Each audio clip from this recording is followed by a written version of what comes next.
You're watching Battle of Champions with me, Nikhil Naz. Unfortunately, India's campaign at the T20 World Cup is over. That after New Zealand beat Afghanistan in a one-sided encounter, a victory by 8 wickets. Anyway, the Indian fans were hoping against hope, hoping for Afghanistan to pull one against a more experienced, a team with more pedigree in New Zealand. But that wasn't the case because the Kane Williamson-led side showed a lot of professionalism. They came to the party and did all things right that they needed to do against a tricky opponent in Afghanistan. We'll have Sunil Gavaskar joining us live on the show, and then we'll talk about this particular game as well as India's disappointing campaign in the tournament so far. But first, here are the highlights from that New Zealand-Afghanistan game.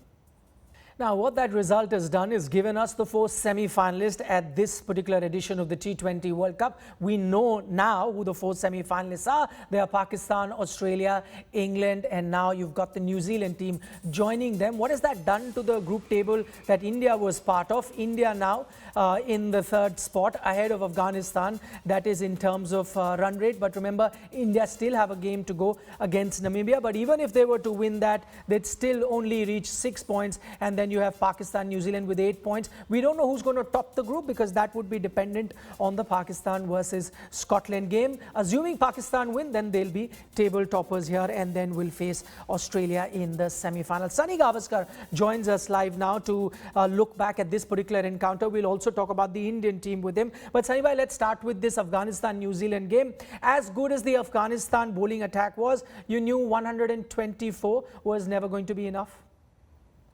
That is true. If Afghanistan had got to maybe 140, 150, where they were going to ask the opposition to get more than 7 runs and over, then there would have been some semblance of pressure. And even after that, if they'd got a couple of early wickets, then again, there could have been some pressure. But they didn't get the wickets. New Zealand played very smart cricket. They didn't take undue risks. They were very clinical, very, very professional with the way they knocked the runs. They were not looking for the power shots. They were looking more for placements, even when they played the lofted shots. So top class win this for New Zealand. As you said, if Afghanistan were in with a chance, they needed to take some early wickets. Were you surprised then that their ace bowler in Rashid Khan doesn't bowl in the power play? Well, not really, because I think he prefers to bowl in the after the power play is done because he likes more fielders in the deep. But yes, I think maybe an over could have been tried. Where maybe the 5th over or maybe even the 6th over of the power play, the last over of the power play could have been tried because at that particular point, if they had taken that early wicket, then they could have put some pressure. Okay, let's talk about the star of the show with the bat. That was once again Kane Williamson. Now, this is a batsman, anyway, we were talking about him, didn't come into this tournament in great form, wasn't even showing great form in the games previous to this one. But then when it really counts, you expect a player like him to play a captain's knock. And that's exactly what Williamson did today. For sure, because, that's a quality of this particular batsman, because look at the way he shepherded the innings. 2 wickets were down, and then when Devon Conway came into bat, he also himself, Williamson, hadn't got too many deliveries under his belt or runs under his belt. But the way he partnered Devon Conway and ensured that there were no further mishaps, that is the true indication of what a quality player this New Zealand batsman is. I'm wondering because this is the same Kane Williamson who captains Mujib, Rashid Khan, Nabi in the IPL. Must have played plenty of their deliveries in the net, so probably made it easier for him to handle them in this crucial stage? Definitely, yes, no question about it. I think when you play these guys in the nets, you have a fair idea. Though you've got to also admit that none of the bowlers are going to bowl their magic deliveries to him. In the nets, they will be looking to bowl basically what the normal stuff just to get their rhythm right, to make sure that their run-up is right, to make sure that they're not overstepping. These are the things that they would do at the nets. They won't give him. I'm pretty certain that Mujib would not pull the back of the hand delivery to him, or even the one that he flicks the carom ball. He wouldn't do that in the nets to him, and neither would Rashid bowl the googly to him. So clearly, yes, while the net practice is good, you just get a feel. When you play these guys in the nets, what happens with a batsman is there's a sense of familiarity, and that helps you when you're batting. All right, there were a few very important moments. If they went either ways, probably the game could have turned on its head. And I'm going to quote one moment, Sunny, there. That was Devon Conway. Was batting on 3 or 4, nicks the ball, is caught by the wicket keeper. The team doesn't even appeal. You never know had he gotten out then, because he, 36 not out at the end. You could have set the cat amongst the pigeons. Well, it's very strange, isn't it? When modern day cricket, you see everybody going in for an appeal, even though they actually know that the batsman is not out. And here you have a situation where the batsman is out and nobody is appealed. That's strange, but that's how the luck goes as well. So yes, if he'd been taken at that stage, who knows? Who knows? There could have been pressure. But again, that's the beauty of this game. Lots of ifs and buts. Okay, I'll try and get back to this game. A few more things to talk to you about. But for the moment, I'm diverting a bit and speaking about the Indian team, because it was also an important day for the Indian team. They are now knocked out of the T20 World Cup. Even if you are the most optimists of Indian fans, would it be fair to say, Sunny, that on the back of the performance that we've seen from the Indian team, those two crucial losses, somewhere they didn't probably deserve to go through to the semi-finals? Well, I mean, if you look at the group, those were the two toughest matches for them. Yeah. Afghanistan would have been also a little bit tough because of the quality players that they have in their team. But Namibia and Scotland were going to be pretty much easy, as we saw in the game against Scotland. So really, those two matches against Pakistan and New Zealand were the ones which were the toughest. And I will not take anything away from what Pakistan and New Zealand did, because they were superb on that day. On that day, they could have beaten most teams in the world, and India just found them when they were at their best, when both Pakistan and New Zealand were at their best. Okay. So anyway, today the bowling coach of the Indian team, Bharat Arun, came for the press conference, and he was asked various questions about India's performance. I'm going to get reactions from you on two of his quotes. The first one, and I'm quoting him here, he says that they've been in a bubble for 6 months. He's talking about the Indian team, and that takes a huge toll. Maybe a short break between the IPL and the T20 World Cup would have helped, unquote. This is what he said. Would you agree with him that it was just, one tournament after the other, and the intensity and the kind of, time spent in the bubble could have taken a toll on the Indian players? It could have, because, look, none of us know exactly what the hardships are in a bubble, particularly for a team. For us, who are also in a bubble, the pressure is not there. The pressure to perform is not there. For the players, the pressure to perform is there while they're in a bubble. So while they may be able to mingle amongst themselves, mingle amongst with their family and the families of other teammates, the pressure can tell on you. Having said that, maybe at that stage, when we talk about workload factor, to take it easy, etc., could some of the Indian players have not played the last few matches of the IPL? Could they have avoided playing that and therefore kept themselves fresh for India? Well, that is something that they themselves will be able to answer. Particularly when you know that you may not be able to qualify for the semis and the finals of the IPL.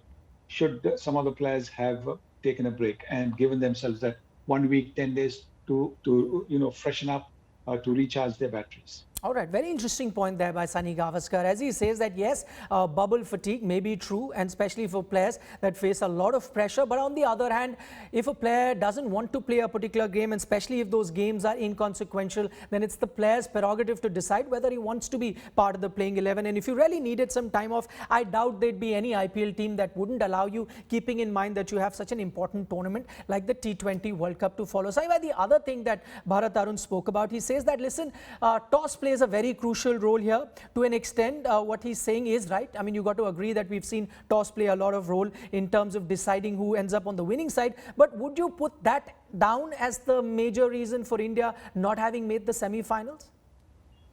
No, the major reason really has been the splendid bowling from Pakistan and from New Zealand, which didn't allow our batting to flourish. If our batting had flourished like it did against Afghanistan when they scored 200, then the due factor doesn't come into play at all, because the bowlers have a cushion of 30-40 runs already, and so a wet ball, even if they were taken for a few runs, those 40 extra runs or 50 extra runs would make the difference. What happened against Pakistan, what happened against New Zealand, is their bowlers bowled brilliantly. and they didn't allow our accomplished batsmen to get going. And that is the reason why India just didn't have enough runs for their bowlers to defend with a wet ball. Okay, so just looking back at this entire tournament, we know that Virat Kohli has already announced that this is going to be his last assignment as skipper as far as the T20 format is concerned. We don't know whether he will continue as the white ball captain in ODI. That is up to the selectors to decide. There have been now, 4 ICC tournaments under him, and India have failed to win a title. How are you going to look back at Virat Kohli and the campaign that he's had as the white ball captain of the Indian cricket team? Well, I mean, when you look at the bilateral series, whether it's at home or overseas, India has won most of those bilateral series. But yes, I think in the world events, multi-country events, India haven't done well. So you've got to balance that out and look at it. If you just go by sheer statistics, number of wins, he's got under him, India has won more matches than under any captain that I can think of. Maybe my stats are wrong, and so that has to be taken into account as well. World events are a different matter because unlike in the bilateral series where you've got X number of matches, say 5 matches, so that if after the first match there is a second match, there's a third match. What happens in a world event is that every match is almost like a knockout match, even if it's in the group stage, even if it's in the league stage. And then therefore the pressure for those matches is that much more than in a bilateral series matches. Saibhai, would it be fair to say, and it's not just Virat Kohli, in general, if you're a cricket fan or an analyst of the game, that bilateral white ball series may not carry as much weightage as a world event? So if you were to look back at a legacy of a captain, even if you were to win one ICC trophy, that would probably trump multiple bilateral white ball series. I understand that bilateral test series have a lot of importance, but bilateral white ball series versus an ICC event, would that be a regret that Virat would have?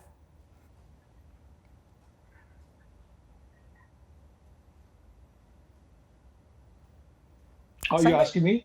Yes, anyway. Saibhai, can you hear me? All right, I think we may have lost the audio with Sunil Gavaskar there, but he was just describing to us how India has performed. Saibhai, can you hear me now?